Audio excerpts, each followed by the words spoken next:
Back at Watkins Glen International, Dorsey Schrader on the restart pole, but we're still under caution in the Serengeti Eyewear Trans Am Classic. Rick Benjamin, David Hobbs, Derek Daly with you today. 11th race of a 14-race season. Dorsey Schrader, the point leader and also the leader of a very important race within a race, the Road to Reno Harrah's Challenge. And Schrader, after that move to get back by set, and with this one under caution, back in shape to perhaps collect a $50,000 bonus. Which I've no doubt, in spite of his comments at the beginning of the show, would be great. The championship, he wants the championship too, and certainly looks in a good position that if he should have a win here, he will extend his lead over Tommy Kendall. But boy, with just a few laps left under green, this is going to be one tough shootout. Looks like it'll be one to go next time by. That would leave him a 5-lap shootout. Derek Daly, does Tom Gloy like his driver's chances? Well, he does so far. He has 5th place with Brian Simo in the Valvoline car. Of course, the Ray Bestos car is at the lead, but there is damage on Dorsey Schrader's car. Are you concerned? Yeah, I'm a little bit concerned, Derek. We apparently, when Boris went by, they made contact. There's a hole in the right front bodywork. It's a pretty good sized hole, and Dorsey says the car doesn't work as well when he's in 2nd place, so we need to stay in the lead. And also, Tom told me just before we did the interview, he was sorry to see the two boys crash because that allowed Tommy Kendall to move up and get more championship points. Looks like Dorsey's got a little extra brake ducting there in the right front corner. Yeah, and of course here with this very high-speed circuit, pole position this afternoon with 125 miles an hour, so this is a quick circuit. Obviously, any aerodynamic drag like that hole in the front of the car is going to slow him down just a little bit on the straightaway, and obviously reduce his downforce too. 1 to go till green. Mike Jennings on the flag stand for the SCCA Trans Am Stars. Signal going out from the pace car, so they snake him back and forth, put some heat back in the tires and clean him off. 5 to go, and they give a call to Don Maluzio. We'll try to show you his car a little later on. The 31, he is up to 9th. This is only his 3rd start. Back with more after this. Back at Watkins Glen International for the Serengeti Eyewear Trans Am today, the 1996 SCCA Trans Am season. It's been a terrific afternoon of competition so far. Just a couple of laps to go here, David Hobbs. And I want to give a call to Don Maluzio from York, Pennsylvania, running 9th on last car on the lead lap. He's back in the pack there in that Mannheim auction car. Only his 3rd start of the season. Ran at Cleveland a little earlier in the year and finished 14th there. Has an 11th also this year, and he's done very nicely, staying out of the way of the leaders but being very competitive. And there he is right behind Bill Saunders, who's lying in 8th position. So Don Maluzio with just a few laps left now. When they come by here and they take the green, they're only going to have 4 racing laps left, so this could be the most horrendous shootout to the end. Don Maluzio could win this yet. I tell you where those front guys are going to go. You're salivating at the prospect. I am indeed, yeah. I bet Tommy Kendall is too. Kendall will restart in 3rd. We look on from Scott Sharp's rooftop camera. He'll go 4th. Here is the scene of the crime that just happened a few moments ago that took out Paul Gentilozzi and Jamie Gallus in a most unfortunate incident when they were trying to lap some of the slower cars. It just took them both out. It was a bit of a bizarre incident.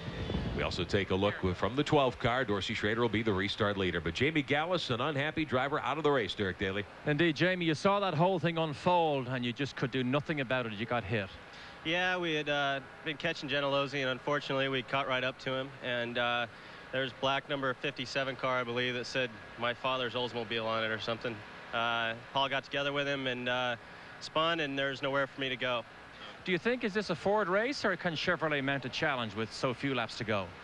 I don't think Chevrolet can anymore. I think I could have, but you know, we were just kind of taking it easy and catching them lap by lap by lap, and they've got a horsepower advantage, but our handling comes out the more we go green. So I was looking really good, and I think Paul was too, and of course I think they look real good now. We'll just have to see what happens though. Interesting. He also said earlier that he thought the tires on the 3 lead Fords had gone away, so maybe Scott Sharp might have something here. Well, he might, but Dorsey Schrader's got it going his way at the moment. Green waving, 4 to go here in Watkins Glen. Schrader with a huge jump off the green over Simo, or rather Boris said in 2nd spot. Simo back in 5th there. Kendall unable to get up and make a move, although it looked like he had a shot at taking 2nd. He definitely had a very serious thought about snagging 2nd away from Boris said as they went into turn 1. Thought better of it, but look at the lead that Dorsey Schrader's got as they swoop through the S's. This is, as I say, always a tricky time for these guys after a caution period. The tires are not at their best. Take some time to come up to temperature, see how they behave under braking. for the loop here for the first time. Dorsey Schrader, your leader, the Raybestos car, the 12, the blue and white Raybestos machine from the Tom Gloy Mustang shops. Sharp back and forth. We ride with the Rain-X Oil Energizer car out of Pickett Racing Stables in California, trying to get up on the third place car, Kendall. There's Boris Said, the white Mustang, back in second. You're riding with Dorsey Schrader off the back bumper camera. Dorsey looking for his 4th win of the 1996 season. That would put him in big, great shape, commanding position for the driving championship. Coming into the S's there, just right there, they got a real big problem with the sun in their eyes. They come into this last corner, this right-hander, which is so vitally important. Everybody right up on the curb there. Dorsey Schrader waggled the tail of his car as he came off there. So the tires starting to give up on these cars now as we come on to lap 39, just starting out on the 40th lap. Tommy Kendall up with Dorsey Schrader. Can he get by him? Boris said it's not going to be easy to get by, I'll tell you that. Up the hill to the S's they come. Schrader, your leader. Said is second. Kendall is third. 3 Fords. 1, 2, and 3 here at track where Ford is the official vehicle. So the Ford folks on hand have to be pleased at this. But Schrader holds the advantage. There's Sharp in 4th spot.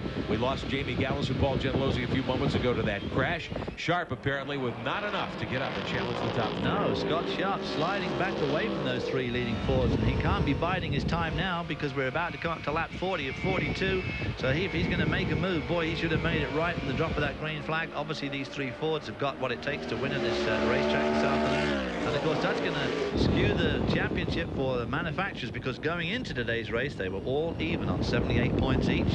So Ford are going to assume the lead of the manufacturers championship with just 3 races left afterwards. 2 to go this time by. Coming up to the main straightaway, there's your second place driver, Said, who took the lead for a while midway through the race with a very strong move in the inner loop, but Schrader able to get by him, now drag him on the main straight about 10 laps ago. So Schrader, your leader in the 12, Said second in the 14, Kendall third in the 11 car. The second and third place cars out of the Rouse shops, but everyone chasing Dorsey Schrader, including Scott Sharp, who's back and forth. The front 3 cars seem to be incredibly evenly matched, don't they? I mean, I don't see much sliding around. Boris Said there sliding a bit, comes through there crabbing a little bit, so he's perhaps putting some heat into his rear tires. Tommy Kendall sitting back thinking, yep, you go ahead, Boris, you do that, and I'll just whistle by you with about 1 lap to go.